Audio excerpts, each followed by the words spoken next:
ওই মাঝখানের যে দুঃসময়টা এটা মনে হয় আস্তে আস্তে কেটে যাচ্ছে। সাকিব যেটা চায় সিনেমাটাকে একদম বিশ্বমানের জায়গায় নিয়ে যেতে এবং সেই পথেই যাচ্ছে। তার বডি ফিটনেস, তারপরে অ্যাক্টিংয়ের জায়গাটা অনেক ডেভেলপ করেছে। মানে ও এখন বিশ্বের যে কোনো ছবির সাথে পাল্লা দিতে পারে। আমাদের হল বানাতে হবে না। সাকিবের ছবি চালানোর জন্যে অনেক ব্যবসায়ী হল বানানোর জন্য এগিয়ে আসবে। আমার ইমেজটাই তৈরি হয়েছে নেগেটিভ, সবাই মনে করে ভিলেন, নেগেটিভ, কিন্তু আমি অনেক বেশি পজিটিভ ক্যারেক্টার করি এবং সেটা দর্শক সমাদৃত হয়েছে।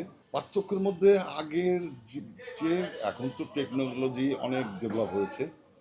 আগে আমরা করতাম, আমাদের তখন ক্যামেরা, লাইট টাইট এগুলো ছিল এখন খুবই সীমিত।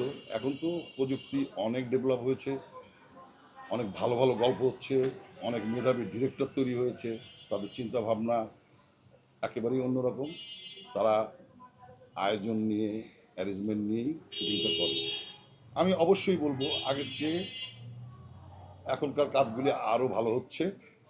আগে যে খারাপ ছিল তা না, এখনকার কাজগুলি অনেক আধুনিক হচ্ছে। আগের গল্প তো আমাদের পরিবারের গল্প ছিল, আমাদের আশেপাশের গল্প ছিল, মাঝখানে এগুলো হারিয়ে গিয়েছিল। বাবা নাই, মা নাই, মামা, চাচা এদের কোনো উপস্থিতি ছিল না, কিন্তু সেটা আবার ফিরে আসছে।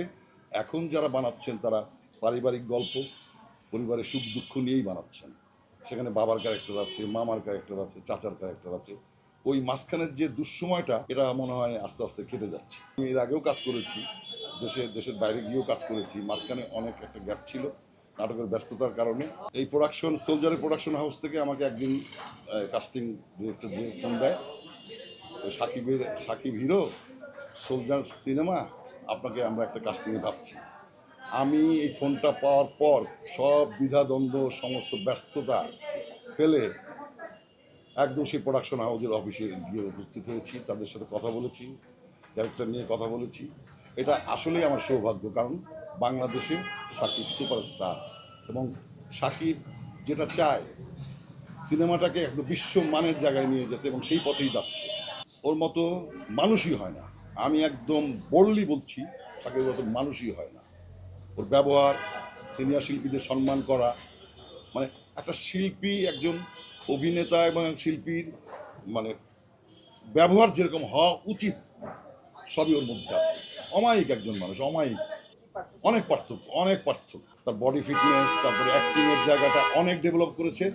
মানে ও এখন বিশ্বের যে কোনো ছবির সাথে পাল্লা দিতে পারে। আমি একটা কথাই বলবো, আমি সাকিবকে প্রশ্ন করেছিলাম যে অনেকেই বলছে বাংলাদেশে হল নাই, হল না হলে সাকিব ছবি কোথায় চলবে, কি চলবে? তখন সাকিব আমাকে একটা উত্তর দিয়েছে, আমাদের হল বানাতে হবে না। সাকিবের ছবি চালানোর জন্যে অনেক ব্যবসায়ী হল বানানোর জন্য এগিয়ে আসবে।